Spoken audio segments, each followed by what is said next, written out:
Hello, ladies and gentlemen, and welcome to episode 3 of the Hope Spot. And ladies and gentlemen, we have a real hooper back with us once again. His first appearance in it was August when you were on the last time, I think. Yeah, Something like that. It was like 7 months. The CEO of JHP, Joe Hulbert Promotions, as well as the Late Night Grin, Mr. Joe Hulbert. How you doing, Joe? And thank you so much for coming on. I really appreciate it.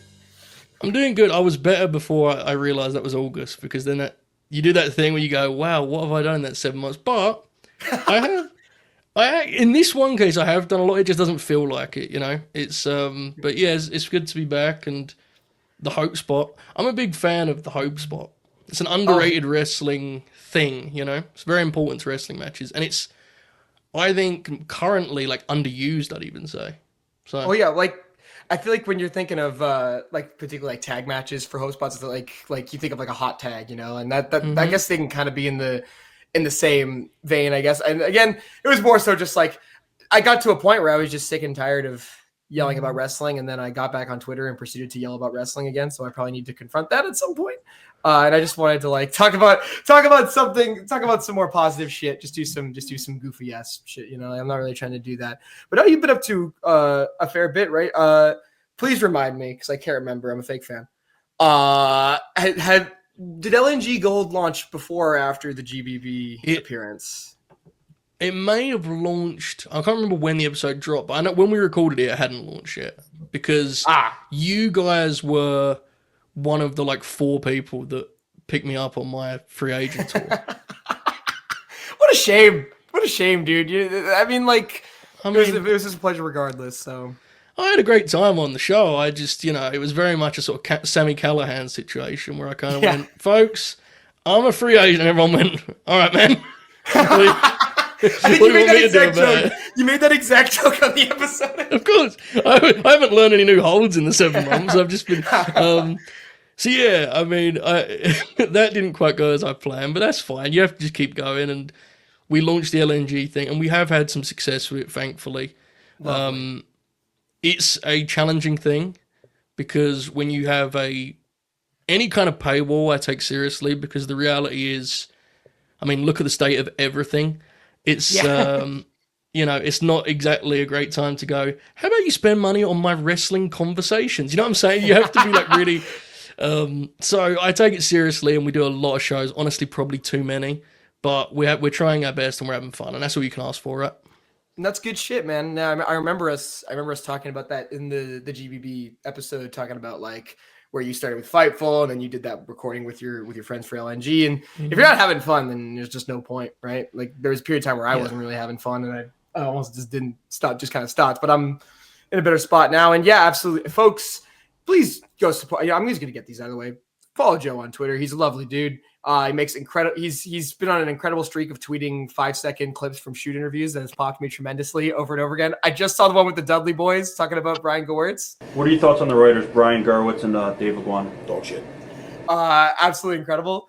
So please follow Joe on Twitter, and as well follow up with the Late Night Grin, Late Night Grin Gold, Late Night Grin in general. They do a lot of really fun stuff. They just a couple weeks ago did an incredible Ring of Honor roster draft, which was just an absolute emotional roller coaster. What's coming up for Late Night Grin later? You guys have anything planned for later this week? We've got a lot of, we're really leaning heavily on concepts and stuff, because I think much like your approach to this show, it's, I don't want to kind of be bogged down by the correct way to do it. You know, like we'll review this or preview that. I don't think that is the correct way to do it unless you're with one of the big outlets. So this month we're doing the very first LNG Hall of Fame class, which is I think legitimately, and this is saying something, maybe the most ridiculous idea we've ever had, because it's not going to be a Hall of Fame based on like wrestling resume. It's based on their standing within the LNG lore. So, like, the first class could end up being, like, Cole Anderson and, so... I was about to say, Carl Anderson's headline in that shit. I know for a fact Carl Anderson's headline in that shit. He may. I mean, it's going to be a tough competition. We're going to let the gold members vote on that. But, so we have that this month. We have next month, we're going to do an all-time draft again with 10 grinners, which is going to be great. And So sick. just try to have fun with it, man. Like, I love wrestling. It does make up a big part of my life, but I'm increasingly trying to distance myself from this trend of people making it their whole life. You know what I mean? It's like, I just sometimes, and look, everyone does their own thing. Like, sometimes I go on socials and I just see how upset everyone is all the time. It's like, man, you've got to have more fun with it, you know? And it doesn't mean you have to enjoy everything. Be critical, be honest, but have a little bit of fun sometimes. Absolutely. Well, dude, that's something like I can't really comment because I've fallen into that trap a couple times. We all lately, do. especially. We all do. Like I fell into that. Like seriously, like my interest in what was going on in the major two. I always said the big two. That makes it sound like there's only two wrestling promotions, but there's absolutely not. But the two that I watch primarily, my interest as of a month ago was absolutely in the gutter. And then they turn around and have a week like this where it's like all of a sudden my interest. I think that's part of the fun of being a wrestling fan though, is that I feel like it feels like when it's good, it's always a roller coaster, you know? Like I look at last year and last year was, good Lord, that was a roller coaster of emotions, that Mania build. It was absolutely insane. And I think we're finally getting to that point as well. So in a weird way, it's like I agree with you in terms of like I definitely get a little too into it sometimes, but it's also like part of the fun is like the whole push and pull, you know? Like yes, basically the way I view it is you can either choose to get on the roller coaster and embrace all that comes with that, or you can stay by the side and watch the coaster go up and down. And it's like I think living and dying with it and having fun with it is great. And I think wrestling fans should engage with wrestling however they want, whatever that means for them. But I do like to see, you know, like use yourself as an example. You were frustrated and now you're, you know, riding higher because you're back in. The frustration for me comes more when people never seem to experience the high part. Yeah. Like there's always, you know. I saw that. I saw that with one particular. I did see one tweet about probably the most significant thing we're probably going to talk about in a little bit. I won't give away what it is yet, but I saw somebody complaining about it. It wasn't like it was like necessarily like they were ranting and raving about it. It was just like, it was like, dude, yes, logistically, does this make sense if you think about it too much? If you think about it too much, probably not. But like the point of the matter is it happened and it was fucking awesome. And I think we just need to enjoy that. You know? I agree. Yeah, I think so. I think I do sometimes worry that, you know, in 10 years, the young guns of the scene will be going to us, man, how was it in the 2020s when you guys had two promotions and it was hot, and some people are going to go, I don't know, I was miserable the whole time, you know? Yeah. Sorry, I didn't mean to cut you off. Shit, sorry. I didn't mean to cut you off. You're fine. Yeah, it's just, I think about that a lot, you know? Well, fuck, I think about that with like my 2010s where it's like, because I started watching wrestling in like 2011. I was like 8 years old, and I have a nostalgia for that time. But if I look back at 2011 WWE, it's not good. Like it's hard. Like there are people who still have like I talked about this with somebody. I think I talked about this with one of my friends in one of my servers that I'm in, and I mentioned how like there are going to be people in like a couple years who are going to have nostalgia for like SmackDown 2017 when Jinder Mahal was WWE champion, and that frightens me. But you know what? They have that at least. You know, you can have fun with it. You know, I didn't have fun with it personally, but that's just me. You know? And that will happen. You know, the example is always if you go to any wrestling video on YouTube that has more than 20,000 views, there will be comments that are like that. When it was good, you know. If TNA's channel was the best, dude, because every pay-per-view TNA I've ever uploaded, according to the comments, was when TNA was actually its peak. Like, this is when it was rocking, you know. And it's the irony of it is it's often stuff that was panned at the time. And so you kind of, and you wrestle with that. And again, that doesn't mean you can't have extreme opinions on stuff. There's stuff that I think's terrible. There's stuff that I think's good and bad, all in between. It's just, it's hard to predict how stuff's going to be remembered. And I think sometimes folks, they can't see the forest for the trees, I guess would be the way I put it. Oh yeah, absolutely. And I kind of had that last month, you know, like if I'm going to sit here and pretend like I was jumping for joy when Jey Uso won the Royal Rumble, it's like, no, I definitely wasn't. But you know, if I sit back and I see it through, I'm like, you know what? It's fine. It's all fine. It is, the end, right? And it's also, it depends what you're like with this show. Correct me if I'm wrong, but my guess would be you view this as just an outlet for you to talk about wrestling, right? As a wrestling fan. Absolutely. Yeah. And so I think as a wrestling fan, I think you don't have to like Jey Uso. You don't have to like anyone. You know what I'm saying? I think that's also fine. Sometimes, and this I'm contradicting myself, but we're humans. That's what we do.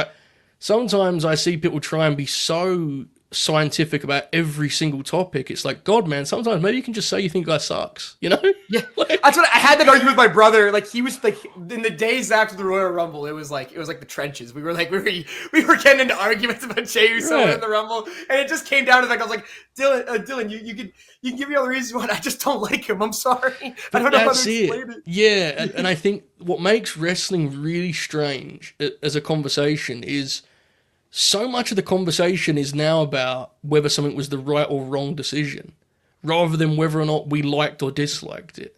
Yep. And that creates all sorts of flaws, because you'll have people presenting the Jey Uso thing as like, this is why it was a mistake. And then the response becomes, have you seen the merchandise now? And then suddenly we're doing a job that isn't our job. You know? It's the whole demo thing too. Back to like the bad ratings war days for WWE and AEW, you know? Yeah. It's like, I could get into that, or I could just say, I've seen Jey Uso and Gunther wrestle 3 times, and I'm kind of in. It's never been bad, but I'm kind of sick of it. You don't care, and it's. To me, it's like sometimes we do the thing where every take has to be like delicately. I have to be fair and reasonable. So maybe sometimes as a wrestling fan, you can just go, I think this guy sucks, and that's okay, you know? Or I just think this guy rules. Like, case in point, like you with Gallows and Anderson, it's like, yeah, I don't know how good they are now, but it's like, you fucking like them, then go for it, bro. It's like, that's just how it is. That's exactly it, man. Like, when I was on Fightful back in the day, we did a show where like one topic was Roderick Strong and the next was Alexa Bliss, and someone in the audience was like, I don't get Joe. How does he like both of those wrestlers? And this broke my brain, and I still don't get it, because it implies that I'm supposed to like pick one category of wrestler to enjoy, you know? It's the beauty of wrestling is that Roderick Strong and Alexa Bliss can both be in the same business. Yeah, that's why it's awesome. The thing. It's like if your 2 favorite movies were like Alien and Barbie. It's like I'm totally allowed to like both of those movies for different reasons. It's like, fucking cares, dude. And you know, I've used those as an example. I do this all the time. I get mad at myself when I'm doing it, and I feel myself doing it, especially when I'm on like Wrestle Purist. You do the thing where you concede what the guy's bad at. You know, Roddy's never going to be a great promo, or Alexa's never going to be a great. Why do I have to do that all the time? You know, I get mad at myself. Like, I think sometimes we tie ourselves in knots with this idea that everything has to be this complete picture. Sometimes you just feel stuff. I like this guy. I want to see him win. Good. Yep. That's wrestling. Yep. That's that. Welcome to professional wrestling. It's pretty. I think this thing. Wrestling is also just one of the best in terms of like, you will get kind of like what you mentioned, like engaging with the roller coaster or watching it. You will get what you will get what you give to wrestling, or give what you get to wrestling. I guess it's like. I think the reason why a lot of us had a very visceral reaction to the events of the Elimination Chamber, myself included, is because I guess this is a good segue. We can move into it. Just talk about it a little bit. I've talked about it a bit. I spent my youth as a lifelong John Cena fan. He was my fucking hero when I was younger. He was my Superman, man. Like, all that shit. See, Joe's sick to his stomach at what John Cena just did, bro. He couldn't bother. Fucking but we get to the chamber, and I guess just a little preview. What did you expect was going to happen when Dwayne reared his head back in? Like, what was your initial? Did you have no expectation, or did you have like it's going to be this, and it's going to be this, and it's going to lead to this? It's tough. So I didn't have a lot of faith, just to be completely honest. I would hear people suggest the Punk or Cena turn, like they sell their soul thing. Yeah. And my general response to that was, that's a great idea that they will just not do it. This sounds more dismissive than I mean it, but I think you'll get what I'm saying when I say it sounded too interesting to be a thing they actually did. Yep. I get you. Yeah, I mean, I think Triple H is a good wrestling booker, but how many times do we talk about these big pitches and it's just like, they kind of just do 70% of it, right? Like, it's good, isn't it? So I just didn't buy it. So I was kind of at a loss as to what was going to happen. And part of that was because of how chaotic it was, right? Dwayne just shows up the week before, Yes. and it's a bizarre situation. I was kind of wondering maybe Cody gets added to. I don't know. I have to be honest in saying that until the segment was happening, I did not buy that Cena would do a full turn. Now, I will say after the Rumble presser, I did believe that Cena may lean Yes. kind of tweener.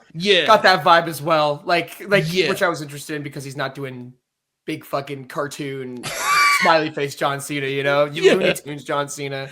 And I love John Cena, but he is a fucking cartoon. That comes with the whole thing, right? So I guess I kind of had that expectation too, I guess.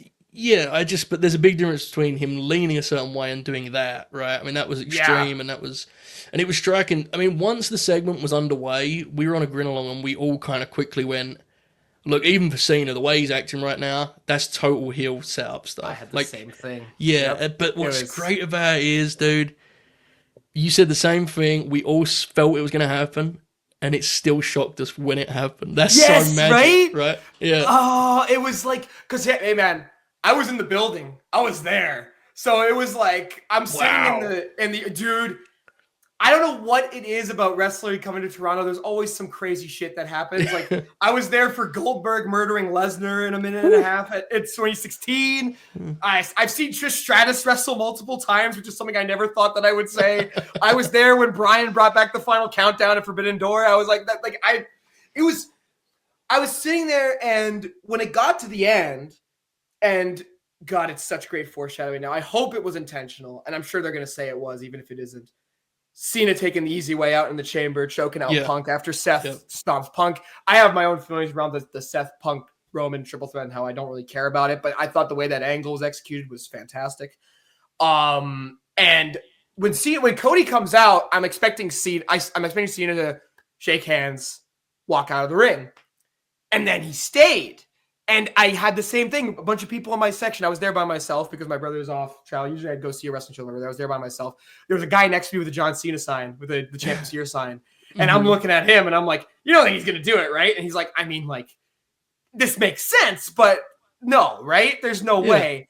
And I think there's a few different reasons it worked. And you tell me if you agree. We hear a lot of like the whole, the cinema tweets, you know, like the cinematic, like, and a lot of times I feel like it's very overblown. The way that they didn't just have John walk over to Cody, pick up AA, pose with The Rock, that's it. They gave you that moment when he hugs Cody and the face dropped, and they gave you, the audience, a solid like 10 seconds to register what the fuck was about to happen. So and like you said, it's still shocking. Like when he makes, I'll ever forget the feeling I had when he made that face. I had like a full chill go down my entire body. I couldn't, it felt, and it was violent, but it didn't go over the top. Like it felt like a mob hit. Like it felt like this, well, I mean, Travis Scott being there is another fucking story, but you know, I'm kind of back and forth on what I think about that angle of it. But it was very simple in how it was like physically executed, I guess. But when you take into account everything that was coming before, like you said, the confusion with Dwayne and with Travis Scott being there and all the entrances and all the rope-a-dopes and the teases they were doing with Cena, I thought it was absolutely flawless. I don't know if you have much more you want to say about it. I agree with everything you said, and I also would add, in a strange way, and again, this is where wrestling is a really odd thing, I thought Dwayne was kind of bad in the two segments beforehand. Like the one he taped and the one live, which weirdly, and I get this makes no sense, so I apologize for even saying it, weirdly helped the angle because... No, yeah, I kind of see it. Yeah, because imagine Rock was really great in those segments and entertaining. There would be a split as to some people would be pro Rock like they were at WrestleMania last year, right? Mm-hmm. Yeah. Whereas instead, I mean, you were there, you can speak to this. The atmosphere in Toronto seemed to be, God, this guy is insane. Get him out of here, right? when he grazed Cody's face, all of us just like burst out laughing at this segment. Right. Like it was on the verge of getting like so ridiculous.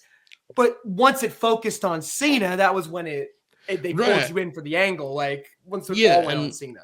Because that was the response to Rock, it made Cena's turn even more damning because it was like, not only has he betrayed Cody, he's going to be friends with this guy, like this version of The Rock, who's lost his, so it was strange how that kind of worked out. But, I mean, yeah, I agree with you. I think it was perfect. I'm really intrigued as to the follow-up. I think Cena, and this could age poorly, but I really believe it right now. I think Cena's plans for a heel run are going to be very different than the final boss, because if we're being honest, as great as the final boss was, and it's one of my favourite things, he very quickly started going, this is cool, isn't it, guys? That was Dwayne's thing. Yeah. Like, how great is this? I'm being a bad guy, Yeah. Yeah, and there's also two different contexts surrounding it, right? Like, when Rock came in last year, nobody wanted to see him last year initially. So when he turned heel, again, it was like it's kind of like one of those things, like, you talk about things being too interesting or too, like, out there. Rock actually going full tilt and playing bad guy. I think that's part of why it was such a fucking shock for everybody, and why it was so entertaining every week. Cena's heel turn is like, people are grieving it. Like, I have friends who have not watched wrestling in years, and they were posting it on their Instagram stories, being like, why, John, why? It's like, it's so, again, it's very visceral again, for me especially. Like, I'm going to be fully honest, when I walked out, I said this in my video that I did with Cass about it, I didn't even realize I had tears in my eyes after it was over. And I had and I didn't even realize it until I had stepped out of my seating area. I've noted, I was like, holy, like, and wrestling, I rarely tear up at wrestling, even really emotional moments. Like, I didn't cry. I was there for Mania. I didn't cry when Cody won the belt. I didn't cry when Bryan won the belt last year. I was just very happy. There was something just really, like, kind of like, it's going to sound over the top. It was upsetting. It was genuinely really upsetting seeing Cena go to those lengths and seeing a very different take on that. Yeah. It does feel like it's been an actual, like, pop culture thing, which is fun, is wild. And, I think there's range of reasons for that. Like, I think Cena obviously was a babyface the whole time, but not only was he a babyface, he was booed a lot, which meant the heel turn was always a conversation. Like, I think a whole generation of wrestling fans learnt what a heel turn was because Cena never did one. Yeah. So now this presents an interesting thing. And this is exactly right. So what makes this, the flaw on this is something we're going to remember forever. You were there for something we're going to remember forever. Whatever happens next, that's a thing. That's cemented. Yes. The ceiling is unclear because we need to figure out what this looks like, how long it goes, what's the Rock's involvement. There's so many questions that I think we can't answer, right? To be honest with you, I don't know how many people in the company can answer, but there's a version of this that actually, like, restarts the boom they're currently in and gives it new life. Which would be insane, because they're already doing very well for themselves, which is like... Exactly. And it's a great time because, to be honest, anecdotally, a lot of people in my life reached out when they had the Netflix premiere. And I've felt those people kind of fall off just because it didn't hook them. Well, now you have a hook, right? I mean, now you can't get a bigger hook than a heel John Cena. So now the question becomes, how much they capitalize on this? It's already a great thing. Can it be one of those things that, changes everything? But now, obviously, Cena's only here for another, 9 months? But that's a long time when you've got John Cena. Yes, and when you get to the point when we get to the point where he's not going to be filming shit every other week, right? Like, I think that's going to be a big thing. I guess my last thing I'll say is, do you think he wins, or do you think he fails, and then we lead to either the redemption angle or something else? Because I can see both sides of it. Yeah. Part of me wants Cena to get the Danielson. Everybody's happy, confetti's coming down. But the other part of me is like, this is so much more interesting than that, and I don't really know. I'm kind of back and forth. I'm really torn on this. I think the right answer is he wins and Cody chases, and it's a whole summer of Cena's rivals working him as the babyface and Cena's the heel. Like, Orton as a babyface versus Cena, and Punk as a babyface versus Cena, which is AJ? Yeah, my God, dude. And they have a show in France too, so they could do the AJ Cena match in France. Can you imagine? That'd be unbelievable. That to me is the correct route. In my heart of hearts, gut feeling, I think Cena's going to lose and eventually win it as a babyface. But I also think there's a chance they don't know yet, and they're going to judge it based on how this feels. Like, is this something that really there's legs to, or is it going to be something where people just immediately cheer John because he's John Cena? I don't know. I would say I'd say that'd be a risk if it was anybody but Cody, right? Like he's the only. Seriously, people have been mad that they never turned Cena heel in the past. They have never had a babyface like Cody. Like this is like the fact that he's gotten The Rock and John Cena to turn heel within a year of each other is like he's a part of WWE history. Assuming he hasn't. For sure. He doesn't do anything fucking stupid in the next 20, 30 years like Hogan did. You know, I was assuming, God forbid, but you know, you never know with some of these people. True. I'm locked in on it. I agree. I think Cena winning is the best choice. Part of me is like, does Cody win it from him or does Punk win it off him? Because I find the idea of Punk, maybe I love this idea that the roles have completely reversed. Cena is taking the belt with him to Hollywood. And the only person who can stop him is the one who tried to walk out with the belt all those years ago. It's just, It's bonkers, dude. Like 2025 and CM Punk's trying to main event WrestleMania and The Rock and John Cena are like looming. It's like, what insane. How is this happening in 2025, man? And it kind of rules. You would think it would suck. But it actually rules. Man, the crazy thing, we've talked about the angle, but the chamber match itself, like Cena and Punk look great in that match. Right? Oh, it was unbelievable. It's wild, dude. It was a lot of them they were running back a lot of spots. Like from like that whole sequence of Cena gets Punk up with the AA, Punk gets down, gets him up for the GTS, Cena catches him into the STF. It's like that's straight out of Money in the Bank 2011. I've seen that match enough times to remember that, right? So it's one of my favorite matches of all time. So like I'm so you know, when you mentioned the rivals, like dude, there's plenty of others. Like I would love to. I think Cena and Cody like this. If it's a bloodbath, God, it'll be amazing. It'll be unbelievable. This John Cena against a Sami Zayn. This John Cena against I'm trying to think. I think this John Cena against a tweener Drew McIntyre would also be a lot of fun. He can even get like, you know, we make fun of like we talked about earlier. I think this Cena against a Jey Uso, like with a crowd with a crowd reaction like this would be this Cena against a Roman even. And even though I'm kind of like, I don't really give a shit about what Roman Reigns is doing right now, and that kind of makes me sad. But you know, it's that like, so many great choices, right? For sure. I guess that's the major thing, and I guess the other major thing from the dub this week, not the dub, no, the Fed and the dub. I get it confused because WWE is W, so he's fucking. I don't know these. I don't know. I'm trying to. I'm in the demarkification process. I don't really know how to deal with it. Io Sky is the new World Women's Champion, which is something that I completely wrote off. Yeah, and when it actually happened, I think it was really well executed as well. I think it's the most interesting Rhea Ripley has been in probably about a year since the injury happened where she dropped the belt. And dude, you want to talk about a WrestleMania main event that could like live in history. Io Sky, Bianca Belair, and Rhea Ripley in a main event of WrestleMania. No offense to Punk or Seth or Roman, I think that should be the match. And that's Tiffany and Charlotte as well. I think that's it. I don't know. What are your thoughts on Io and everything that transpired on Raw? Yeah, so I didn't see it coming either. I thought there was a chance they do a no finish and then do a triple threat. I didn't think Io was going to win.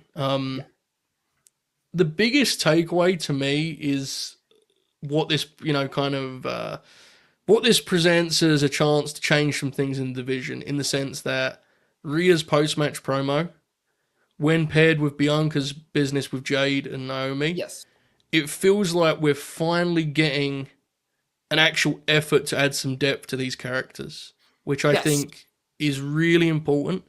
The women are, I mean, in terms of talent, like I thought they rocked the house at the Chamber. I mean, just killed it.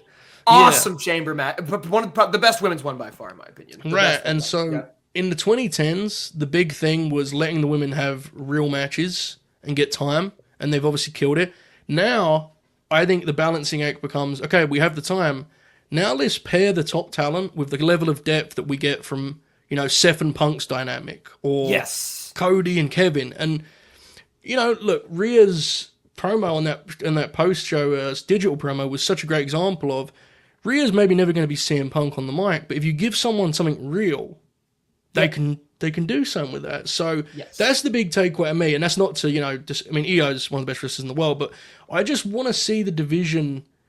Triple H had that answer at the press conference, right, about whatever deserves the main event will main event. And it's like, I don't think he says that in a sinister way, but that's a very dangerous game with wrestling because it isn't like they're both racing the same race. You know what I mean? These are two very different. Like if we're taking because obviously night 2 is going to be Cody and Cena, like 100% is going to be. But if we look at the night 1 main event, there's like 4 options. It could be Jay Gunther, it could be Punk Seth or Punk Seth Roman, it could be Tiffany and Charlotte, or it could be this.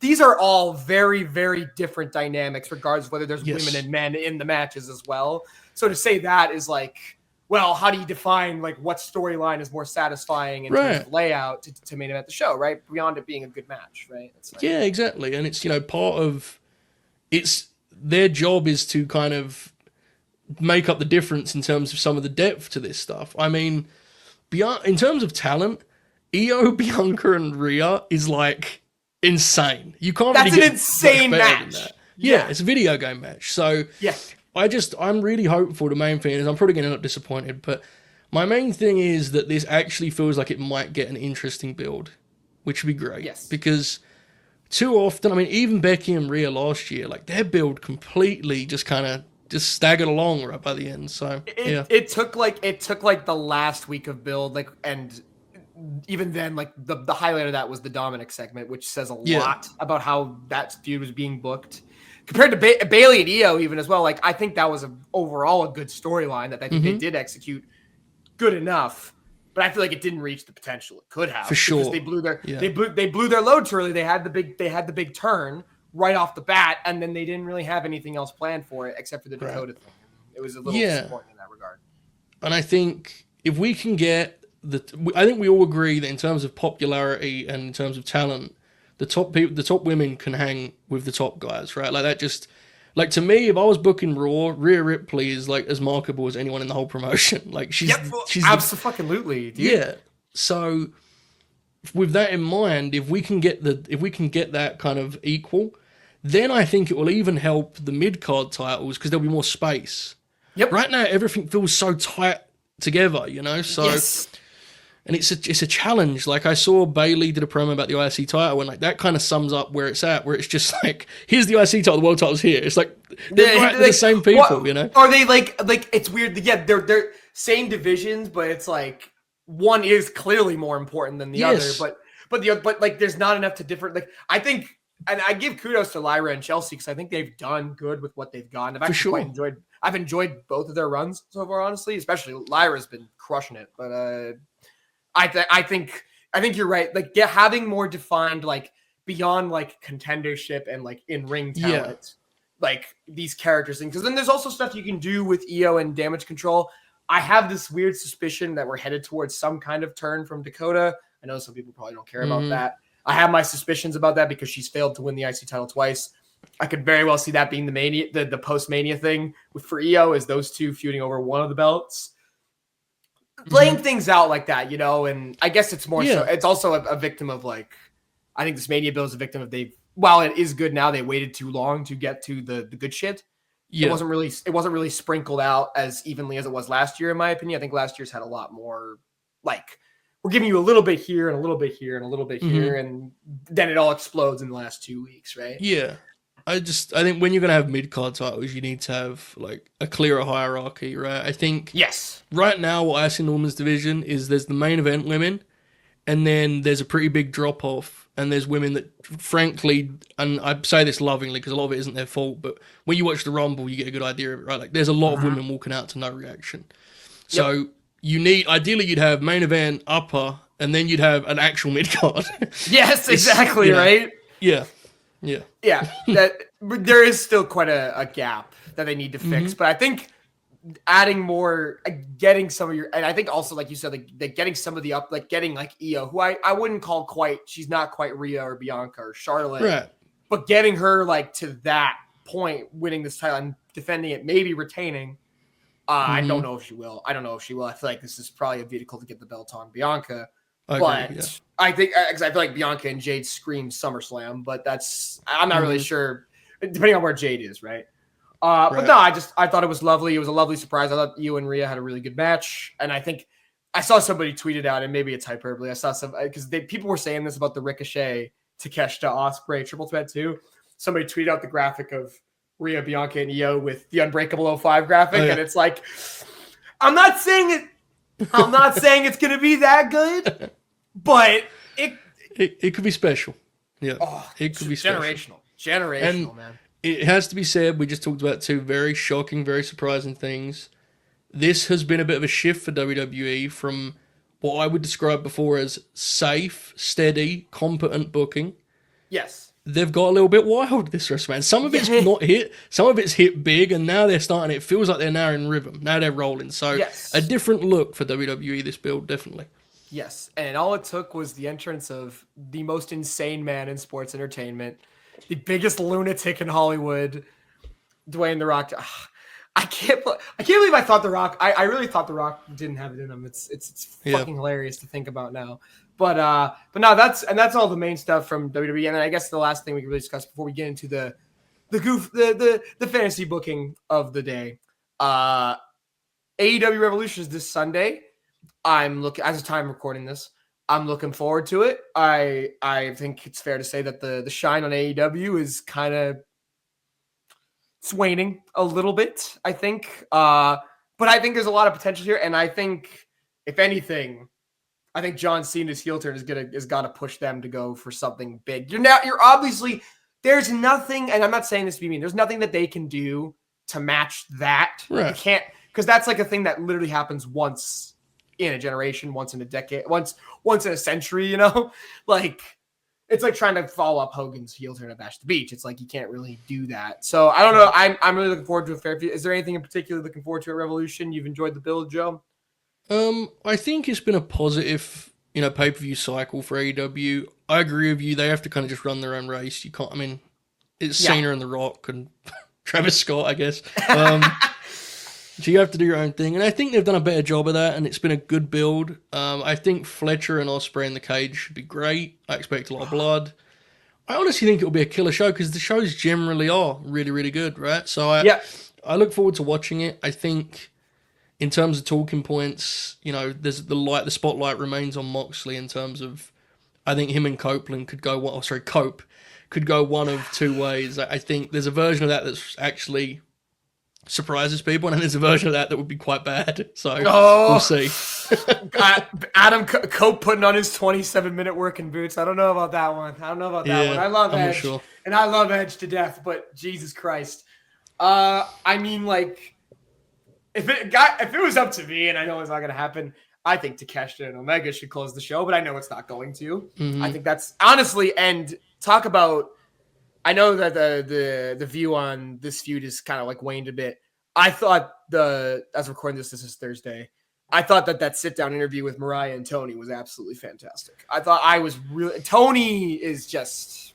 She's amazing, dude. I have to be honest. I'm not a huge... the timeless thing just isn't like my thing necessarily. But I think she's just undeniable. I don't think... I'm kind of... I got quite passionate about this on WrestlePurist earlier this week. And it was kind of something I didn't even expect myself to get into, but I'm kind of tired of how dismissive folks are of her, There's this weird thing of, let's get Tony out of the way and get to the real stuff. And it's like, guys, have you heard the people? She's their favorite, Yep. They love Tony. And you want, listen to that, how many women not women, just like wrestlers in general, are you going to get a line as good as, this is what happens when you try to kill God? That is a fucking amazing, that's such, because she approaches that character with such gravitas and such over the topness. I get why. The beginning of the Timeless Tony days were not very good. She was putting steel plates on her ass, and it was really bad. It was really, really bad. But compared to where it started to where we are now, people want this match to main event the show. I don't think it will, but I wouldn't be upset if it did. But I don't think it will. I think this is also a chance for Mariah, because I really do like Mariah. There's clearly been a bit of a drop-off in her standing in terms of how people view her in AEW. You could argue she got a bit too much, a bit too quickly, but I think she is really good, and I think this match is a chance for her to remind that. And then when it comes to the main event, I think it's just I don't think Tony Khan has a choice. I don't think Moxley can walk out of Revolution with that belt. I think he has to just get it off him now. I don't think waiting any longer is going to help. Whether that's Cope winning and then Christian cashes in, or just Cope winning and he has a short run with the belt. Even though I'm not exact. And again, I say this, Edge is one of my favorite wrestlers of all time. I'm not clamoring for an Edge title run in 2025. I'm not really. But I would at least rather that. At least the crowds reacted to that. And I hate saying that about Jon Moxley because he's one of my favorite wrestlers of all time, and it does kind of suck. But I'm looking forward to the show quite a bit. I'm clearing time, Can't wait for Okada. Is Okada going to actually show up for Brody King? We will find out. And I guess after that, is there been any? I like to spotlight this. Has there been anything that you've watched? It doesn't have to be recently. It could be just anything you've rewatched from the last few years, any time at all, really. Any wrestling, any match, any segment. Is there anything you want to highlight that you've watched that you enjoyed? And I'm not really sure if there is, but well, as you know, and you mentioned earlier, I'm deep. Every couple years, I go in an insane shoe interview mode. So I've been in that realm because I've been doing other stuff, and that's my background. These idiots talking about their lying about their careers. Simon Gotch. Yeah, all time. So in terms of the matches, it's mostly been stuff I'm reviewing. And the one thing that I just watched last night, again, this was Wednesday night, for a review that I'll talk about briefly, was I watched Harper and Orton from Elimination Chamber 2017, which I hadn't seen probably since it happened.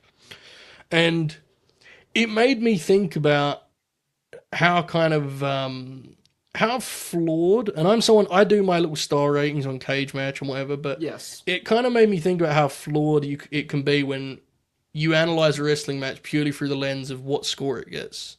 Mm-hmm. And the reason I say this is this match is not perfect. It struggles for the crowd in the first half. And if you were rating it, you would dock it for those things. But this match is also living textbook of how good both those guys are. And I implore anyone who's watching this to go watch. It's on YouTube. The Vault uploaded it last week, I think. So it's on YouTube. Oh shit. So okay, that's great. Dude, just watch the selling and the mannerisms, because Brody used to do that wide eye sell. Oh my god. No, dude, the finish, the way you talk about great sells. Yes. Every time Brody would take the RKO and he does that thing where his arm kind of shoots out and it's stuck for a second. Yeah. It's unbelievable. Right? Yeah, I love that match. It's awesome. I made the ill-sighted decision about a year ago. I was gonna do, because I back way at the beginning of the pandemic, like the week of the pandemic, and I had a feeling that it was gonna be a bit more than 2 weeks in lockdown.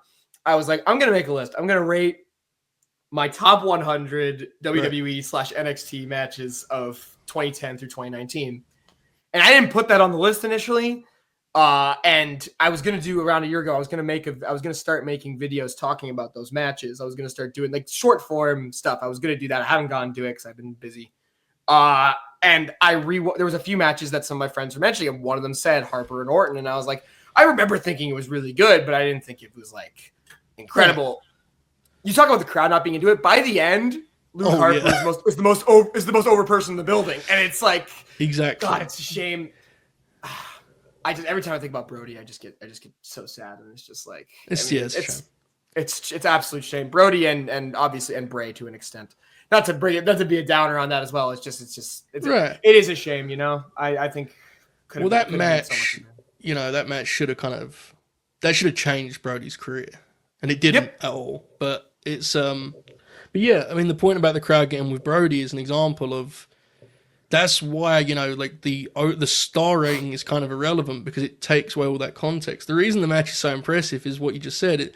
By the end of it, they're desperate for Harper to beat Randy Orton, and they don't care at all about that at the start. That's the magic, Exactly. And Randy does that sell that he's one of 3 guys in history that do, where he's a super kick and he stands on the side of his boot and he does that thing with his feet and his body's all shit.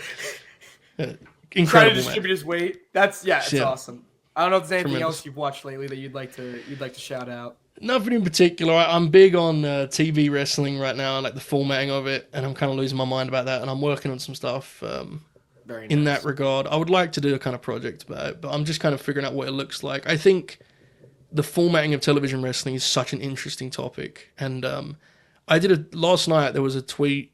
I quoted it on my gimmick, and it was Rob Naylor posted a clip. I don't know if you got a chance to see this, but I recommend you check it out. I will just let me just lay it out. Yeah, Lay it out for me. it's so cool. It's Eric Watts is being taught how to do the STF, and I did see this. I did see this. Yeah. Yes. And Ole Anderson is like narrating, and they're doing this in an empty ring at center stage. And Ole Anderson's narrating, like, so what he has to do is he has to turn the foot, he has to do this, hook the head. It's very painful. And I just was thinking, what a simple thing, but how much color does that add to the wrestling world for the audience, right? Like, it's just stuff like that fascinates me right now because I think a lot of the TV's done the same way now. So that's my main thing, and I'm always watching different TVs. In terms of matches, I'm honestly less so because I think so I go in these kind of phases. For a while I was watching every match I get my hands on, and then after a while you kind of go, all right, can I see a promo now? Can I see an angle? You know, like that's the way I am. But always watching different stuff because that's the beauty of wrestling to me. There's always something to watch. Mm-hmm. Absolutely, man. I think the only thing that I can think of that I watched lately, I watched it last week. Because I mean, Pro Wrestling Noah is very generous. They'll just drop matches on their YouTube account for free. Awesome. I don't know, which is awesome. Same thing as Devault, but like these are recent matches. And I watched. I guess this was from September, so it's not super recent, but it's something that happened not too long ago. I watched Ryohei Oiwa and Kaito Kiyomiya from Noah in September, and I have, as somebody who has been a pretty big Kaito defender over the last year or so, as I've been getting into Noah, I know his value as a babyface is frisky at this point. Yeah. I think I watched Ryohei Oiwa wrestle, and I watched those fucking power bombs that he's throwing, and I watched those lariats that he throws, and I'm like, maybe this is the guy. It's like, now that he's back in New Japan, like maybe this is the guy to carry things forward. I know I would have said Gabe after that Wrestle Dynasty match, but there's this weird thing that Gabe might not be sticking around, which I find to be kind of interesting. I just think it was absolutely tremendous. There's a section of the match where they are just brawling in the crowd for like a solid 5 minutes, and it shouldn't be that exciting, but the crowd is so not into Kaito but very into Oiwa that it just works. Like Kaito does this body slam into the bleachers, and the crowd just like, and then Oiwa does it, and they go, yeah! It's just a very good. I'd recommend it. I quite enjoyed it. That's the only match I could really think of. And then anything that I could talk about, it's like being there live for the Kevin Owens Sami Zayn match was fun. It wasn't objectively a perfect match or anything like that. They've definitely had better matches, but I quite liked it still. I got to see Owens and Zayn do the dance live, which I never thought I would get to see. So I'm very, very happy. And I think about where Sammy was 3 years ago and how I thought he would be one of those people that would get budget cut released because Vince treated him so badly, and now he's genuinely an upper echelon main eventer in WWE, and it makes me very happy. It's just very, very nice to see. For sure. Kevin and Sammy's story is absurd. Fairy tale stuff, really. It's outrageous. Perfect. Absolutely perfect. Now, the meat and potatoes of today. Joe, it's very nice to have you here. It's awesome, but unfortunately, I'm gonna have to challenge you to a game that something that you are pretty familiar with. I feel like I could be overreaching here. I could get absolutely squashed here, but we're gonna see what happens. Ladies and gentlemen, we're going to be creating an all-time WrestleMania card. Basically, what I'm saying is, if you've ever seen those posts on your Reddit posts, or I've seen people do it on Twitter as well because I'm terminally online. People making WrestleMania cards out of previous WrestleMania matches, essentially taking your favorite WrestleMania matches, assembling them onto a card, and seeing who has a better card overall. I brought up this idea to Joe. Joe is obviously very well experienced in drafts for rosters, drafting cards. I know you guys did a SummerSlam layout last year. I know you've done a Halloween Havoc one in the past as well. Joe, what are you looking for when you're putting together a WrestleMania card? Well, preferably good matches, but if I cannot get good matches, I would like funny matches. I do believe in honor when it comes to drafting, so I do like to get a little bit of Hulbertism on there, a little bit of a little personal flair, Oh baby, Gallows and Anderson. Do they have any Mania matches? Fuck, They are in the Hardy's return match. Oh my god, you're right. Is that the only one? Is that the only one they ever worked? Oh my god, that's hilarious.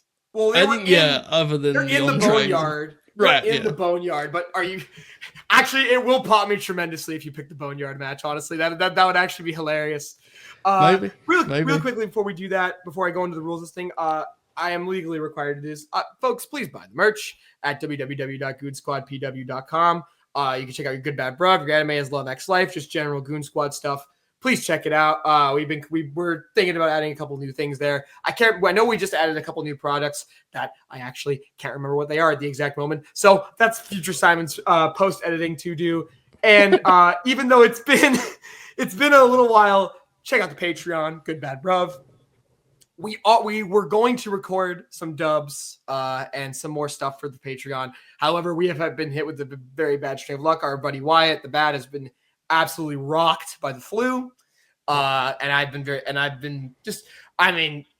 running around a bit. I know Cass has been busy with some IRLs as well. We promise you there will be more stuff. Just to remind you, all the dubs are free. So it's only a couple bucks a month. Don't worry about that. But if you want to just go and watch us dub, we dubbed Whiplash. We've dubbed Spider-Man. We've dubbed Barnyard for some reason. We've dubbed Cars. Please check it out.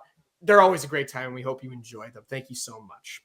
Is there anything else I can plug for you, Joe? I know I pointed you towards Late Night Grin and your own Twitter, just making sure. I think Late Night Grin about covers it. I mean, if someone goes to Late Night Grin and has no awareness of it, they're going to be bombarded by just confusion. Like, what is happening here?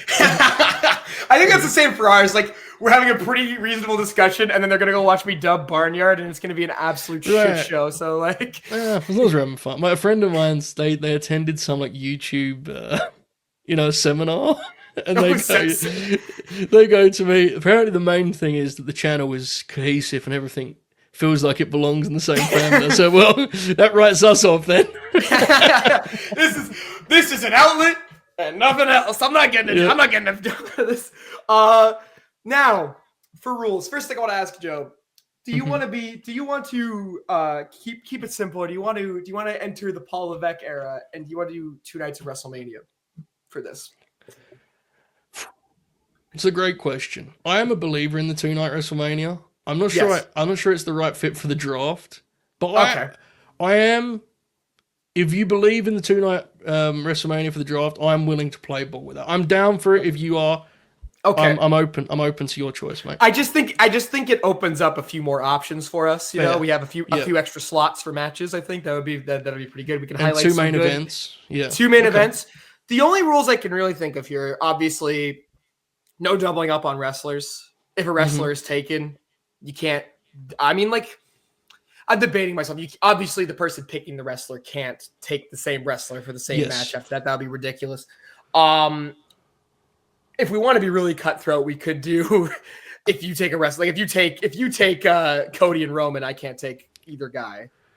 If you want to go that cutthroat with it. I wonder how challenging that would be. We could do that if you want. Okay, we could try it. We could try this might completely fall apart, folks. We're just gonna give it a good swing. We might have to be booking fucking Randy Orton versus Kane from WrestleMania 28. You never fucking know. My only other thing is I think your opening matches should have to have been opening matches from previous Manias, and your main events have got to be main events from previous Manias. Like I can't take. As much as I love Daniel Bryan and Kofi Kingston, I can't make that my main event because that wasn't a main event IRL. I think that's fair. And then I guess the only thing is I think no doubling up on titles. I think we could both have Intercontinental title matches. We could both have United States title matches. But once you've taken one of those, you can't take another one. It'll just be those singular things.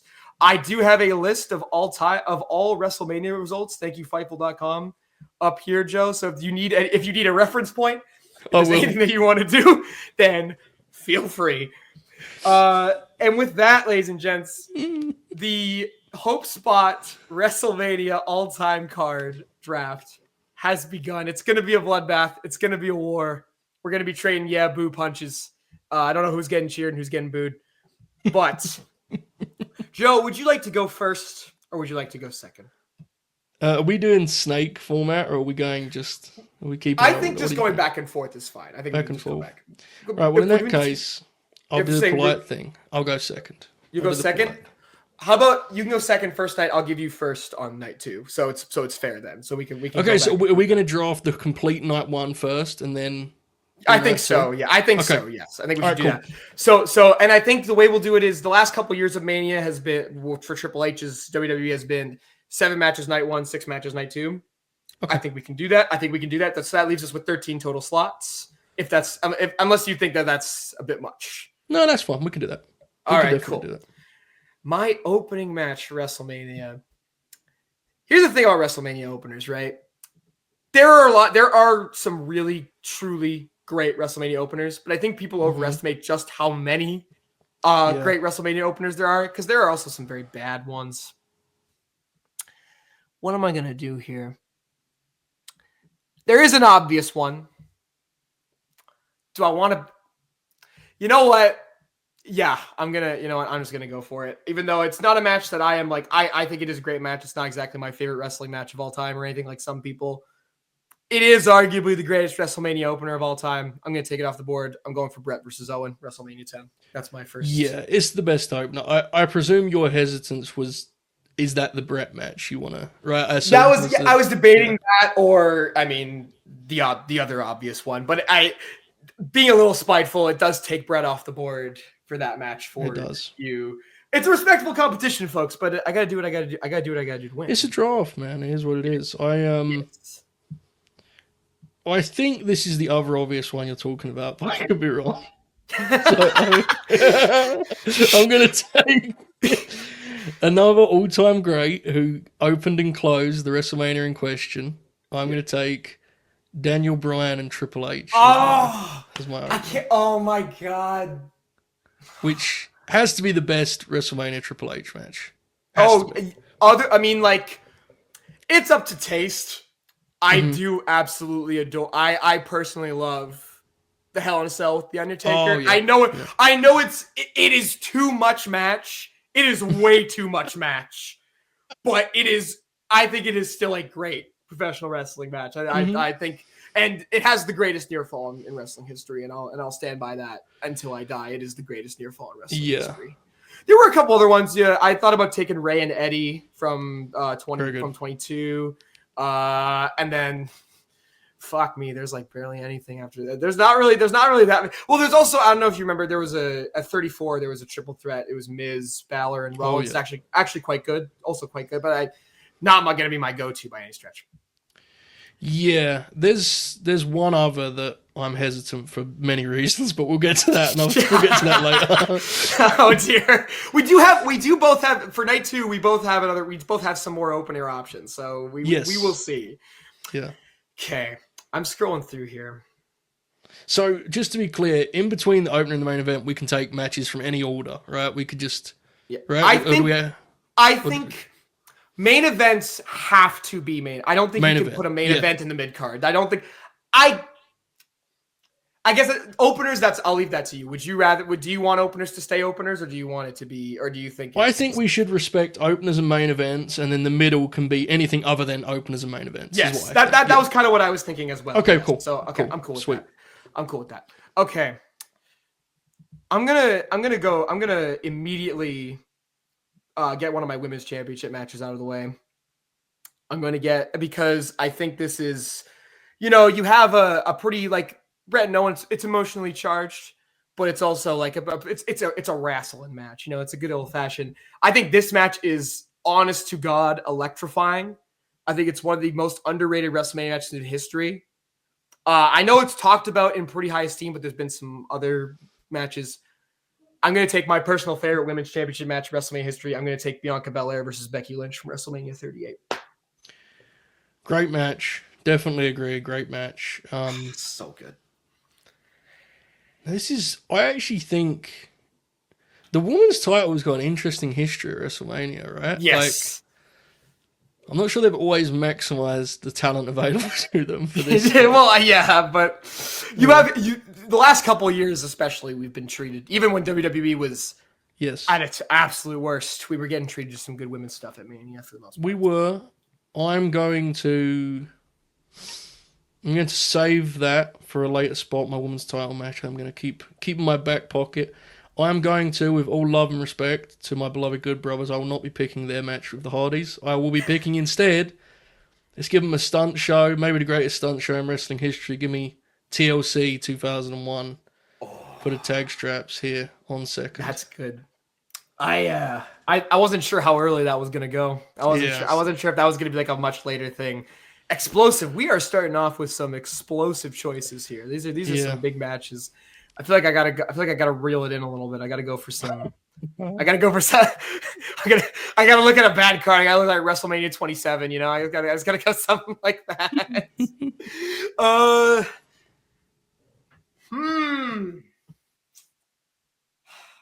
Damn. This is hard, dude. This is. I feel, Yeah, we're gonna be cooked. We're gonna be cooked in a minute. Bro. This is gonna be. I'm trying to think. Okay, I've had two pretty high stakes. I think I do have to go with something a bit slower. I gotta go with something a bit more chill. There's a couple different options here. I'm scrolling through. Fuck. Oh my god, this is like. I think it's overwhelming because I'm scrolling through the list right now and I'm like, Jesus, I forgot about that one. I forgot about that one. Yep. I forgot about that one. Yep, this one, this one. You've gone for your big ladder match. I think I'll save my big ladder match for later. I think I will. Yeah, that's like another night's thing. Okay. I think I've got a couple in mind here. I'm so sorry. I'm completely undecided right now. There's so many fucking matches that I'm scrolling through right now. Let's go with. You know what? I'm gonna do something wild. I'm gonna take from the same WrestleMania twice. I'm gonna go for a match that pops me. Ooh. No, I'm not. I was gonna do something, and then I was like, nope, that's a bad idea. That's a bad idea. I can't spoil that. I can't. I'm like, do I really want to use that wrestler in this way? Absolutely not. You know what? I'm gonna go to X7 as well, and I'm gonna take the ultimate cooldown match from WrestleMania X7. A match that it's after two straight grabs. I gotta go something just a little goofy. Give me the gimmick battle royal from WrestleMania. Wow. Now the question is: are there any hilarious heavy hitters that are in that match that would be available, like would be valuable elsewhere? I wonder. I'm trying to think who's in that match. I'm gonna look up the list. I don't think there's many that would be like. Unless even if we're picking Iron Sheik matches, I think we're okay. I was about to say Sheik is the only one that I can really think of. Let me look up gimmick battle royal entrance. Let's see this. Okay, yeah, there's gonna be a list here on Wikipedia. Thank you, Wikipedia. Where is it? Okay. Oh no, it doesn't. Where the fuck's the list? I can't find. I don't know. I think Ted DiBiase. Either way, I have a pick. That doesn't. I'm confident and not in the match. I'm gonna keep swinging big. I'm gonna take a classical wrestling match, WrestleMania 19, which I think may be the best WrestleMania, certainly in the conversation. I'm gonna take Chris Jericho, Shawn Michaels, a bit of a personal favorite of mine in recent years. I'm gonna take that. I do need a cool down match after this though. That's a lot. It is a tremendous match.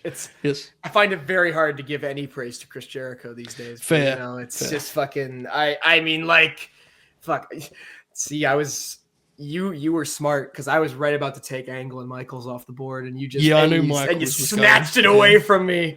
Oh man. Okay. We had our big cool down multi-man.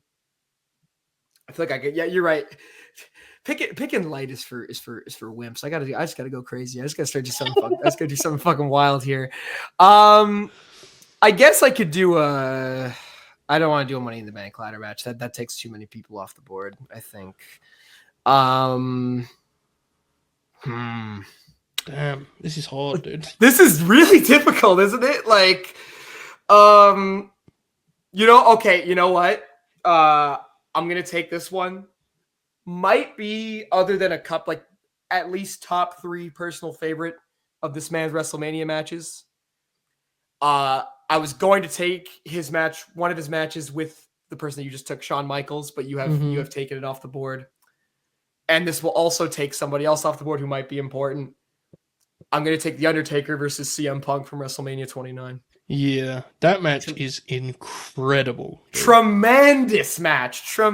That is one of the hottest crowds for an Undertaker Street match of all time.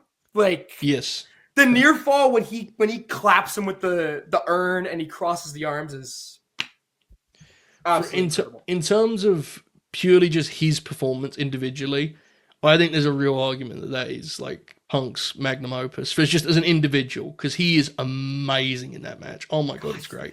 He's devil incarnate, dude. Like, it's just it's awesome match.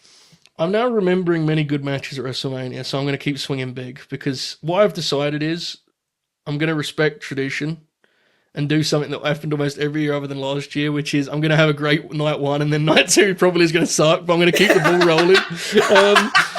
I'm going to go, to me, maybe the most crazy WrestleMania miracle match ever. Randy Savage, it's certainly his magnum opus. The match that he got out of the Ultimate Warrior is I was just going to fucking hate that joke. God damn it. It's so good. And I've watched it so many times, and it still blows me away how good that match is. So that's my pick. You son of a bitch, Joe Hulbert. I was right about to take it.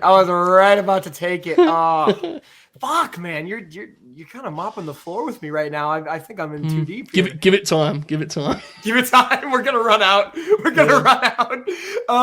Fuck. Oh god, I feel like I've gone about this the wrong way. I have just loaded with heavy hitters, and I have nothing else at this point. You took Savage, damn it. I had a couple different things I could have done with Savage there. Fuck. Okay.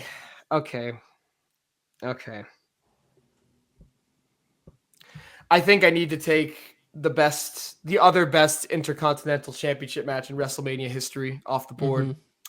I'm going to take Gunther versus Sheamus versus Drew McIntyre at WrestleMania 39. Triple threat. Amazing match. Incredible match. Had to happen, right? Had to happen. Dude, I love that WrestleMania so much. It's just the vibe, dude. The vibe is amazing. If it ends differently, best For WrestleMania sure. of all time. Yeah. If it ends differently, like, yeah. I mean, the match you picked is the highlight of night 2, but like night 1 is, I mean, what an incredible unbelievable. Show. Unbelievable. Okay, I'm now going to do the cowardly thing and just take it down a little bit. But this is a match I really like between two teams I really like. And it is non-title, so I can do this as a tag. It is the Steiners and the Head Shrinkers from the infamous WrestleMania 9. I always loved when the Steiners were at the Samoans because it would always somewhat seem like a shoot. Yes. So that feels like a nice... Like, I need a 3-star match, I need a 3 1/4. Yeah. So, like, I need to bring it... So that's my pick. That's my pick, right? Yeah, that was... You're smart. You saved yours for the end. I put mine, like, at the middle of the card here.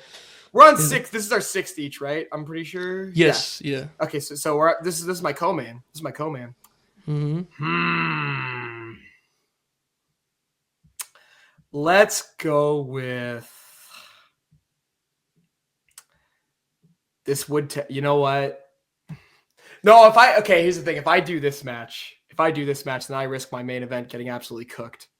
So I can't take this right now. I have a feeling maybe you know what match I'm talking about. I do not, actually. I do not. You don't? Okay, well, we're gonna see. We'll get to the end, and if it's not picked, I'll tell you what it was. Talk about having funny matches. Yeah, fuck it. This is a very funny match, a very funny professional wrestling match. And I think the reaction to this match would be so negative that it'll make my main event even hotter. I'm taking Goldberg and Brock Lesnar from WrestleMania 20. Oh my god. He did it. Beautiful. It happened. Yep. Listen, if you watch that match on mute, it's like fine. But if you watch it with the crowd, it's unwatchable. It's horrible. Oh, it's crazy atmosphere. Okay, so in terms of the women's title matches, your pick was Bianca and Becky, correct? Yes, sir. So I'm going to go for my co-main, I'm going to go back to WrestleMania 39 we just talked about. Give me Charlotte and Rhea when they walk the Queen's Road in Hollywood. Dude, that match was wild. Well, especially because the build was so... Yeah. Nothing. The Charlotte tradition. It's happening again. We're watching it happen again. That's how you know Tiffany and Charlotte's going to be hoops because they're going to go out there and cook. That I think about that German that Rhea hit on Charlotte where she fucking flipped her right on, almost broke her neck. It was horrifying. We're on to main events now, aren't we? We are indeed. I have a long arching idea here. I don't know if it's going to work, but we're going to try it. I'm going to take the only time that the tag team championships ever main evented WrestleMania. One of my favorite WrestleMania main events of all time. I think this match is awesome. I'm going to take Kevin Owens and Sami Zayn versus the Usos for the Undisputed Tag Team Championships. This match, I know people say people give shit to the Usos super kicks. This match is fucking awesome. That's amazing. It's just a very heartwarming, very awesome match. Awesome. I agree. Very powerful piece of business. Yes. Am I correct in saying that Stone Cold Steve Austin and The Rock have not been picked? Austin and Rock have not been picked. That was the other one I was battling with. I was battling between those two to go with. Because that was like I thought not, but it was one I had to check. You know, I didn't want to do a big triumphant. I got Austin and Rock, and you go, actually, I picked. But give me Austin Rock WrestleMania 17, which for all the turns in for me, that match is unbelievable inside the ropes. So good, so good, such a great match. So if we're gonna go over our cards again real quick, I guess I'll run through mine very quickly. I'm opening with Owen and Brett from Mania 10. I'm following up with Becky and Bianca for the Raw Women's Championship from WrestleMania 38. I'm following up with the Gimmick Battle Royal from WrestleMania X7. Following up that with Punk and Taker from Mania 29. After that, we have Gunther, Sheamus, Drew McIntyre, WrestleMania 39 Intercontinental Championship match. My co-main. Oh my God, I've already forgotten what I picked. Oh yeah, Goldberg and Lesnar from Mania 20. Clearly a forgettable match. And then my main event, the Tag Team Championship match, Kevin Owens and Sami Zayn versus the Usos for WrestleMania 39 Night 1. Beautiful. I've got Bryan and Triple H from WrestleMania 30. I've got TLC 2001. Jericho and Shawn Michaels from WrestleMania 19. Savage and Warrior. I've got Steiner's Head Shrinkers. Charlotte and Rhea from All Japan. And Austin Rock on top. And I think I'm about to fall off a cliff here on night 2. I got a feeling. You just beat me out. I went for 2 joke picks, and that might have hurt me in the long term. Yeah. But I'm going all heavy hitters for night 2. Okay. So I went first for night 1, so I will allow you to go first for night 2. And hey, I have a sneaking suspicion I know what opener you're going to take for night 2, unless I'm wrong. The great thing about you having a sneaky suspicion is I don't know what opener I'm taking for this one. So. Okay, look, I think I don't want Shane McMahon on my card. That's what I'm saying. I was like, it has to be that, right? Like, but I don't. It just feels wrong. I don't believe in it. So I'm going to do the morally correct thing. I'm going to respect Hulbertism, and I'm going to take as my night 2 opener. Give me the Kabuki Warriors and Bliss Cross. Let's go. Which legitimately, if that match had a crowd, like it would have been a hit. It didn't have a crowd, so obviously. Dude, I'll never forget watching that live with my family in the living room, and we're like, "Yes, it's pretty good," but this underlying like, I'm never gonna watch this again because of these circumstances. Yeah, they work really hard in that match. It's just there's no one there. See, the thing is, right now you put me in a compromised position because now I feel like I have to take AJ Styles versus Shane McMahon, but I also, because here's the thing: if I don't want Shane on my card either, but if I don't take this, I don't think AJ makes it onto either of our cards. Exactly. The rest of this WrestleMania catalog is such bullshit. Yeah. There's a few I could do though, maybe. If I really want to work with my overarching story, though, you know what? I'm sorry, Al. I'm sorry, Alan. I'm afraid you're not making the big dance this year. I'm gonna go for another potentially controversial pick. I think I risk giving away what my game plan is for my night 2 main event, but I'm gonna I'm gonna do it anyway. I'm going to take Seth Rollins and Drew McIntyre from WrestleMania 40 for the World Heavyweight Championship. Hello, everyone. It's Simon here. In the editing process, I did not realize that I had drafted Drew McIntyre twice. I took the Intercontinental title match from Mania 39 and his match with Seth from WrestleMania 40. I broke a very specific rule, and we're just going to assume that Joe wins this whole thing by proxy. The rest of our cards are fucking ridiculous. Enjoy.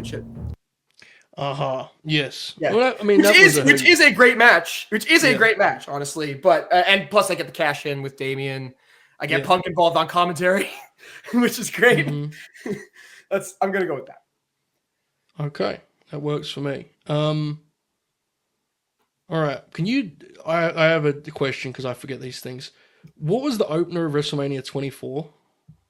The opener of WrestleMania 24 was very specific question. I know it'll make sense in a second. It was the Belfast brawl between JPL and Clint Finley. Damn it! I should have picked that. That's also a really big Joe coded match. I'm really mad at myself now.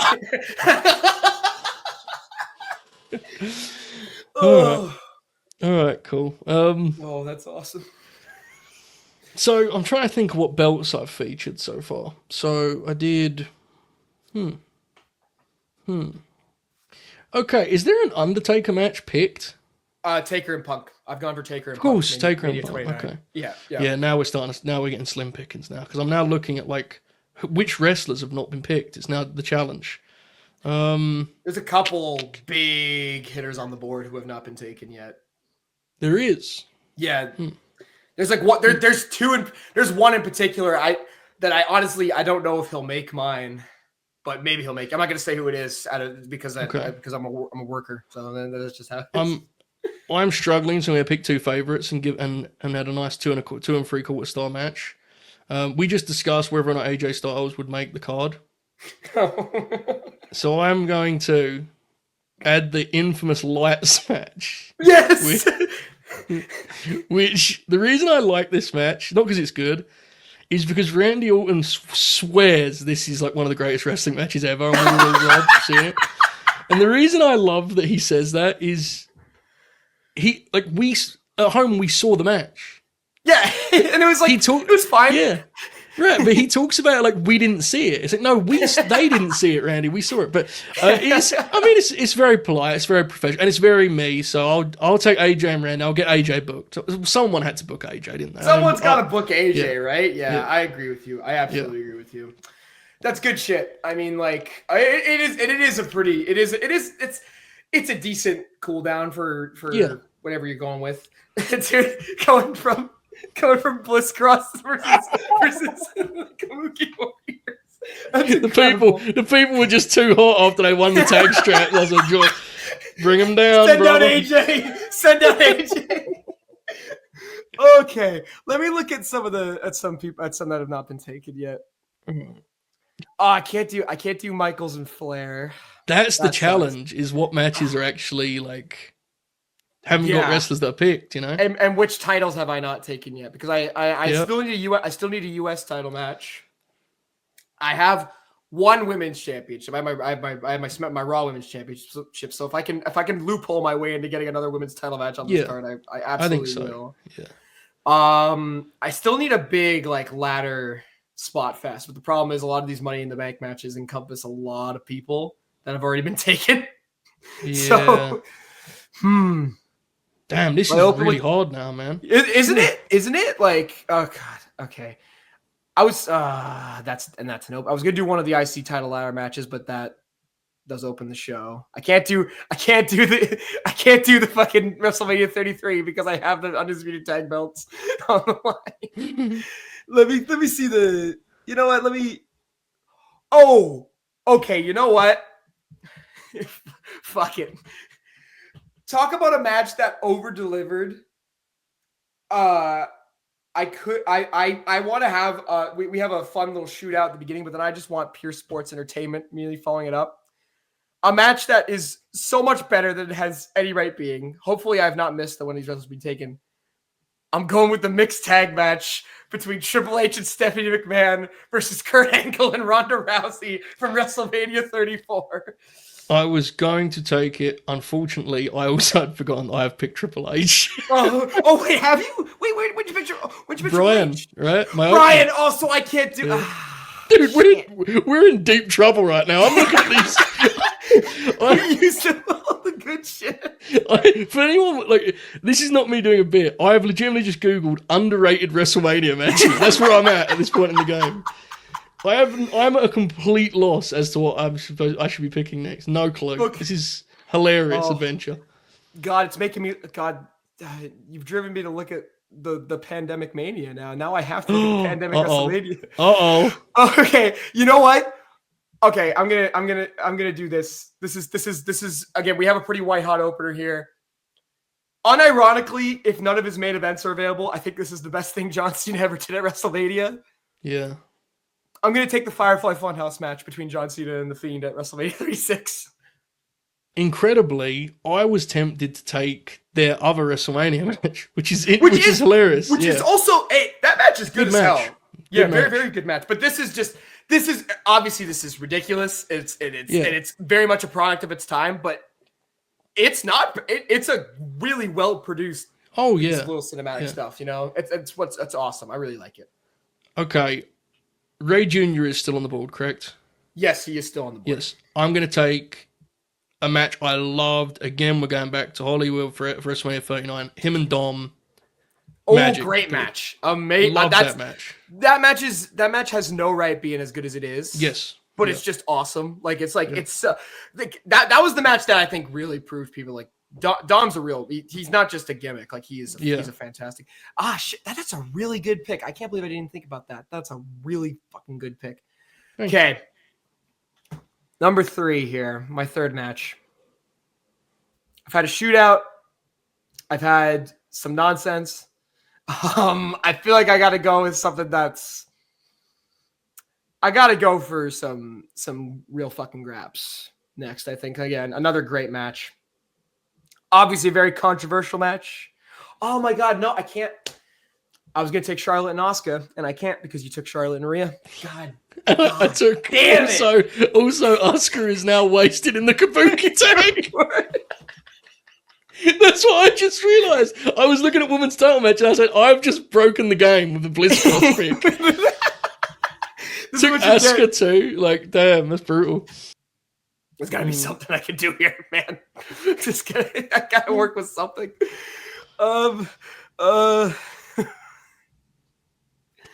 Let's go. Oh, I can't do Savage and Flair. I like that match a lot. I can't do Razor and Shawn. Nope. Oh, fuck. These Night 2 cards are gonna look crazy, man. These are gonna be horrible. Let me. Okay. I got a couple here. I got a couple options here. Shootout. Bit of fun, gimmicky nonsense. Do I take this? I don't know if I want to. I'm not gonna do it. I was gonna take Angle and Benoit, but I've decided not to take Angle and Benoit upon further reflection because that's probably not a good idea. You know what? Like, great match, but you know.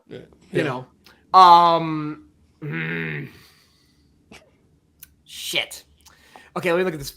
Has anybody in this? God. Okay, the first Money in the Bank I can't do. Money in the Bank must be crazy right now. Oh, you know what? I'm gonna do the WrestleMania 22 Money in the Bank, which is the incredible lineup of Rob Van Dam, Matt Hardy, Bobby Lashley, Fit Finlay, Ric Flair, and Shelton Benjamin. Oh my God. That's my Money in the Bank ladder match. Incredible. For some reason, there's a Money in the Bank ladder match this month. Damian Priest is already Mr. Money in the Bank in this universe, but we can just brush past that. That's fine. That is fine. I am going to take probably the original hit in terms of a women's title match. Mickey and Trish from Chicago. Great WrestleMania match. 22. right? Yes, 22? May 22. Yeah, great match. Dude, Great everyone match. remembers the angle. Like, go back and watch the match. The match is good. It really is good. It's a good wrestling fucking match. awesome. Oh, dude, it's fucking awesome. Yeah, it's like, Yeah. and like, it is one of the victims. Like, it has some really iconic imagery, but the imagery is kind of overtaken the significance of that match in general. Yeah. You know, which does kind of suck, unfortunately. But that's just how it is. Now we're in the dregs here once again. Oh yeah, bro. What are these? What are some of these mid card matches that I can take? I'm recovering. Eddie and Ray were not taken for an opener, but fucking Bliss and Cross were. You should have known, man. Look who you're playing the game with. I was gonna take Orton and Rollins from 31, but I can't because Orton and Rollins are both off the board. I took Orton on that match. That's incredible. Why did you do this to me? Let's go with. Okay, I'll do my next women's match. Okay. I think the last of like these really true, not the last, like the alongside the three that we've already gone with, and Charlotte and Asuka as well, which is a great match, but I can't pick it unfortunately. I'm gonna take Bayley and Io from Mania 40 as my fourth slot. Good pick, killer match. Yeah. Definitely. Okay, I need a call. So this is our co-main now, right? Yeah. Because we're doing 6. Okay, I'm gonna do a cool down. Just guys I like watching wrestle. Undercard tag.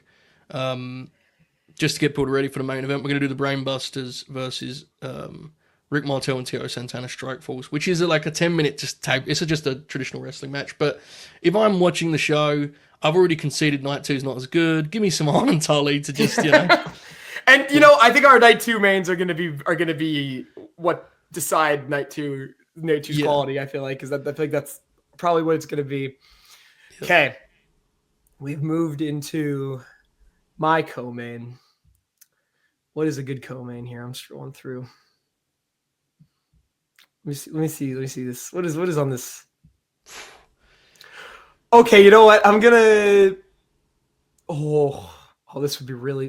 This would be really fucking funny. Actually, I'm looking at 2 matches from WrestleMania 37.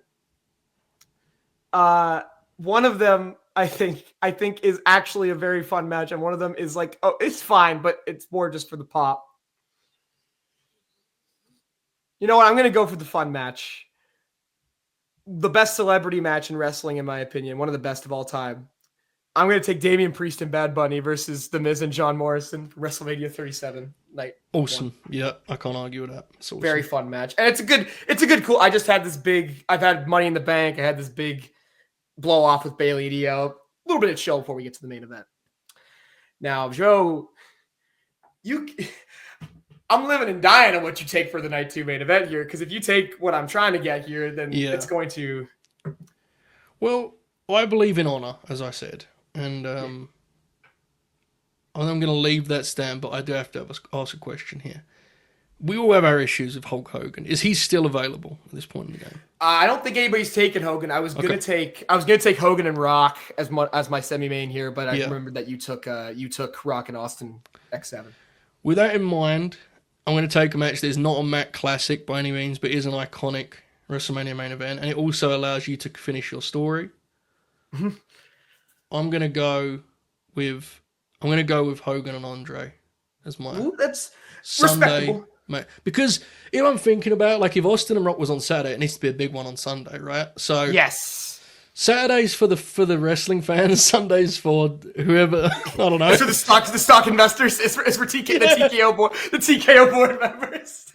Exactly that. Yes. So I think I've played a pretty good game here in that I have found a way to bridge an actual IRL WrestleMania story across 2 nights. I have put Kevin Owens and Sami Zayn versus the Usos as my night 1 main event. I have kept Seth Rollins and Drew intact, and this is arguably, I'm biased because I was there. Probably my favorite WrestleMania main event of all time. One of the most iconic, a match that will go down as one of the most iconic moments in wrestling history. I'm going to take Cody Rhodes and Roman Reigns, Bloodline Rules, WWE Undisputed Championship match, WrestleMania 40. Yep. And that's the conclusion. I think that seals night 2 for you because, I mean, I'm looking here.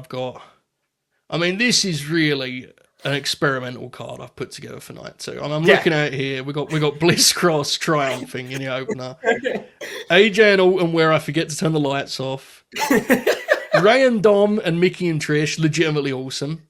Great mid-card on your show there, yeah. Brainbusters match purely to pop myself with Martel and Santana. And then I've got the main event, which Dave is going to get. I think Dave gave it like -3, right? He gave which, to be fair, I don't think the match is actually bad, but it's certainly not a classic in terms of action. So you also have to remember where Andre was at that point in his life by then. Like, because Andre, he was never a top tier worker. I do think Andre was good. I think he was a good wrestler for but at that point, his legs and the giantism it's a miracle they got 8 minutes out of Andre, let alone at all, given the stages in that match. So it's iconic. My night 2. I think I started off pretty rough, but I think I've recovered my last three matches. I think it came. Well, no, I started with Seth and Drew, which again, I think for a stadium match is a great opener. Big and loud, bombastic. I moved into Cena and the deconstruction of John Cena by way of the Firefly Funhouse match with Bray Wyatt. Everybody gets to go refill their popcorn while it's playing on the screens. It'll be pretty nice. I've moved into the Money in the Bank ladder match from WrestleMania 22 that Rob Van Dam wins, which is a fun money. It's not one of the best Money in the Banks, but it's fun, and I get I got Flair on the card. I got some good athletes. I got Shelton, Fit Finley. And then I've gone for Bailey and Io, one of the best women's championship matches. I've got a great fun cool down after those 2 matches in the fun celebrity shenanigans of Bad Bunny and Damian Priest versus The Miz and John Morrison, and then of course arguably the greatest WrestleMania main event of all time, Cody Rhodes, Roman Reigns. Cody finishes the story to close the night off strong. One last question for you, Joe. Where are you hosting this WrestleMania? Are you pulling a WrestleMania 2 and doing 2 nights in 2 different locations? Or are you gonna Now, do I have to pick from spots that do I have to play by? I'm just gonna say do what you will. Do what you will. I don't know. Well, in that case, night 1 we have to shoot for it has to be real Graps vibes, right? We should do night 1 from Korakuen Hall. Do the smallest house in the history of wrestling. Austin and rocking for the Korakuen Hall. Yeah, and then night 2 we'll run. Night 2 we'll do we'll do the spot, Pontiac Silverdome WrestleMania. We'll keep Hogan and Andre at home. Yes. So we'll advertise rather than WrestleMania Saturday, WrestleMania Sunday. It'll be like WrestleMania Wrestling. WrestleMania Sports Entertainment. I guess, yeah. WrestleMania Cinema night is night 2. But WrestleMania We Tell Stories. That's the tagline. We Tell Stories. I'm gonna keep it simple. Night 1, I'm running in the Sky Dome because I'm from Canada and I'm a big fucking biased bitch. And then night 2, I will keep in Lincoln Financial Field because I do have 3 matches from WrestleMania 40 on that card. So I feel like I should just keep it in Lincoln Financial Field. And part of the reason that night is awesome is because the crowd was white hot. I can testify to that. Would you like to hear some big matches that were not taken? Yes, very much actually. I would. Yes. Obviously, the main event of WrestleMania 1, Hulk Hogan and Mr. T versus Roddy Piper and Paul Orndorff, iconic. The boxing match between Roddy Piper and Mr. T, I considered taking that as a bit, but I stopped myself. It would have been really, really easy. Savage and Steamboat, which obviously Savage was taken for the. I'm so mad. I didn't know if you'd go for the Warrior match. I wanted the Warrior match really fucking badly. That's a fantastic match. Hogan and Warrior. Let's see here. I'm trying to find funny ones and legitimate. Hulk Hogan and Sid Justice with the botch running from Papa Shango. Oh my god, that sounds like something I would have picked. Actually, I could have picked that. Yeah. No, how about Sid and Taker, where Sid legitimately shit himself halfway through the match? That's a real match right there, brother. I'll look forward to the modern day. Let's see some big matches that weren't taken. If I wasn't gonna do Gunther, Sheamus, Drew, or the WrestleMania 39 main event, I would have probably done Sammy and Gunther from last year's WrestleMania as well, which is a great match. Yeah, amazing match. Obviously Charlotte and Asuka, the mixed tag. Lesnar and Reigns was my backup. Lesnar Reigns from 31 was my backup pick if I couldn't get Cody and Roman, because I think that is, say what you will about Brock Lesnar, and you could say a lot. That match is fucking unbelievable. That match is incredible. Yeah, it's even before amazing. the cash in, that's like it's one of the best performances of Roman Reigns' career. I mean that in like sincerely. They never beat that. Those two never beat that match, dude. That was their best match. The closest they came was the last man standing with the fucking with the track. That's the only thing. That's the only time they ever got close, because their other WrestleMania main events both suck. So, Roman, Edge, and Bryan was another one I was considering, but you took Bryan very quickly, so I couldn't exactly pay for that. I think that's one of the most underrated Mania main events. I think that match is awesome. And perhaps the two biggest misses, I think. Neither of the Michaels Taker matches are taken. I was going to take Michaels Taker 1 as my main event, as my night 1 main event, but you shut me down. Stop me. Very well done. That is crazy. Yeah, I guess in hindsight, there's probably better Shawn matches I could have took, but I do love that Jericho match. So, no, it's a great match. Yeah, we did a pretty good job, I think. I think we covered our bases, and what matters is that Alexa Bliss got on the card, and that's all that matters at the end of the day. In the universe that I set up, that's the first thing the Pontiac Silverdome is seeing, dude. That's, move over, jumping bomb angels. We've got Bliss Cross and the Kabuki Warriors. Oh, that's great. I think maybe we'll leave it to the people. I'll put up a poll. Maybe on one of the next GBBs, I'll put up a poll saying who picked the best thing, and then either next time I have you on or just the next episode, I will reveal what the people actually thought. It'll be very good. I think that was a formidable match, Mr. Joe Hulbert. We went tit for tat there. Went to the time limit draw. Drew a pretty full house on that.